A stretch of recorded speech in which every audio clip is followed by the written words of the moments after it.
Hi, I'm Peter Downhauer with Community Solutions Initiative. Today I'm going to show you how to build a ChargeStick, which is our primary means for charging AA nickel metal hydride batteries. Here we have an overview of the components for the ChargeStick.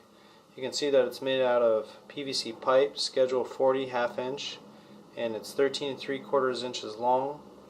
There's 1/2 inch vent holes placed throughout the ChargeStick, and it fits 6 AA nickel metal hydride batteries. In addition, we have 2-inch brass screws as the terminals, and a spacer which uses a copper braid to increase the conductivity. I've made a mark on the PVC pipe at 13 3/4 inches, and now I'm going to cut it with a hacksaw.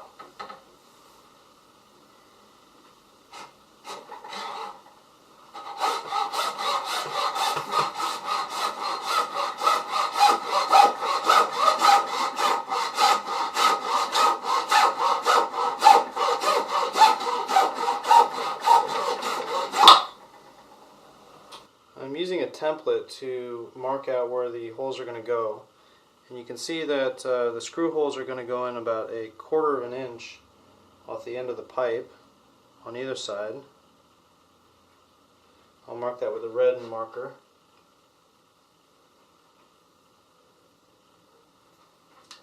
And then with my blue marker, which indicates the 1/2 inch holes, I want to mark it 13 inches. And then 11 inches, and 2 inches, and in 2-inch increments all the way down.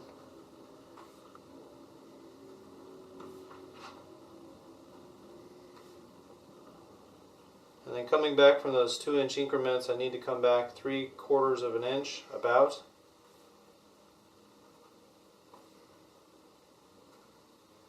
And these vent holes don't have to be exact.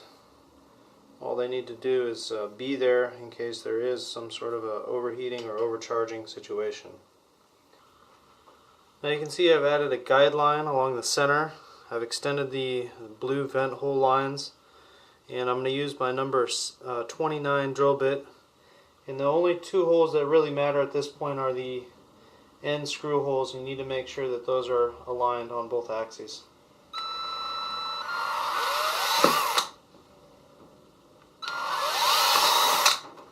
So I'll do those 2 first.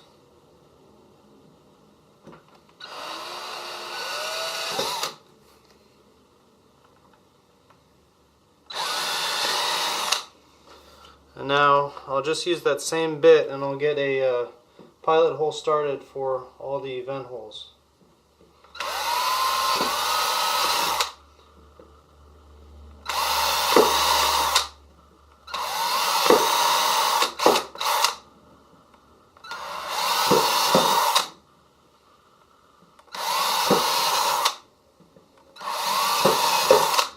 The vent holes are a lot less exact, so you don't have to worry too much about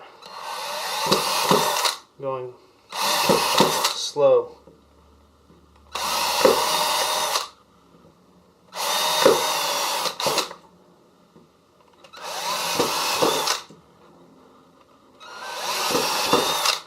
The pilot hole's drilled out. You can switch bits to the 1/2 inch drill bit.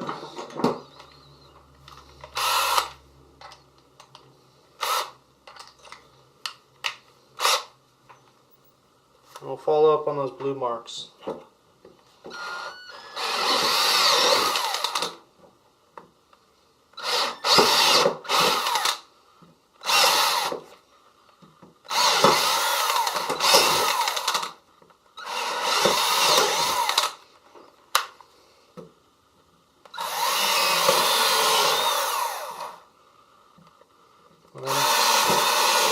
Skipping some of the holes because I'll need to rearrange it on my clamp.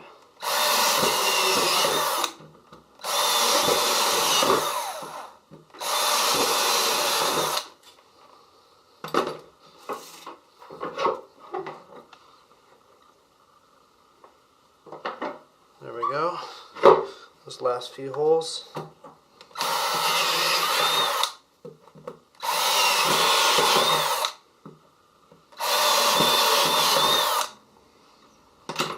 Okay, we're done with the drilling. As you can see, the ChargeStick is now pretty messy, and we're going to follow up with our deburring tool on all the edges that were cut or drilled out, just to get rid of all the extra material.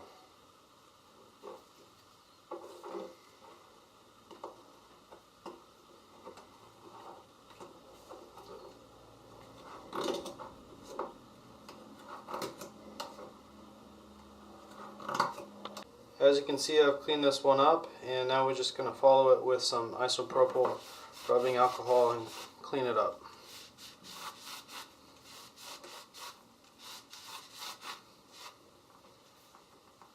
Alright.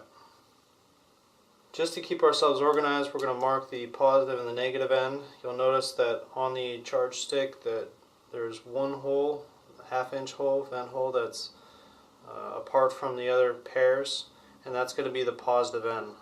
So I'll just make a plus sign on either end, or on either side of the PVC, and on the other end I'll make a negative.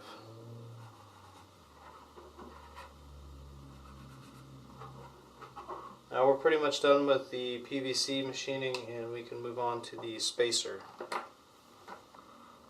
Here's a close-up of the spacer with the copper braid inserted through the center of the spring. And you can see on the spacer the diameter has been built up using our 3M 375 packing tape.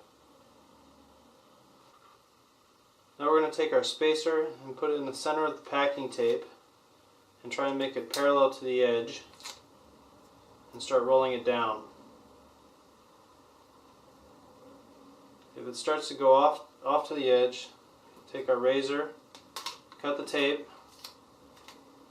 and then recenter it. You need to make sure that there's no bubbles in the tape, or else you'll have to go back again.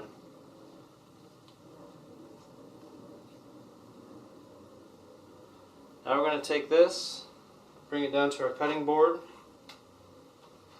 and cut off the excess tape with the razor.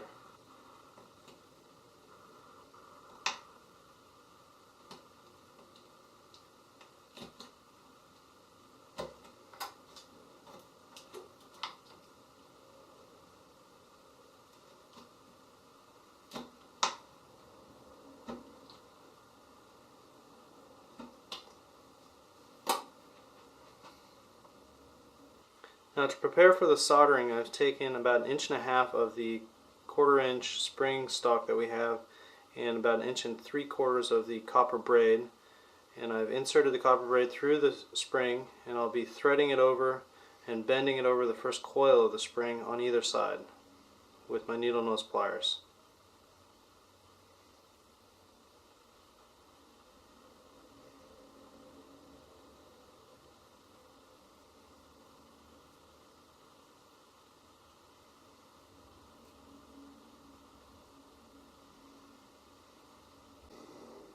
Now I'm going to solder on a fair amount of solder to the end of the copper braid.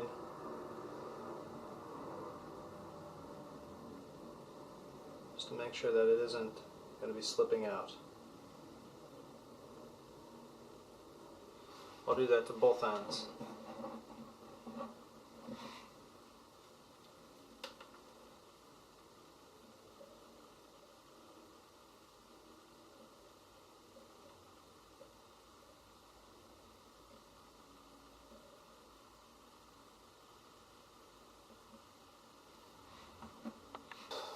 Now that we've prepared the ChargeStick and soldered together the spring, we can put the batteries in and start charging.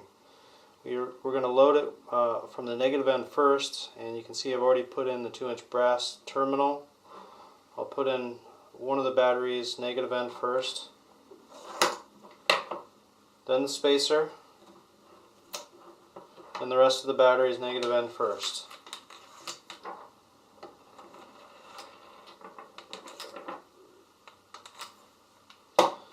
Putting it all together, it helps to use another screw to push everything down.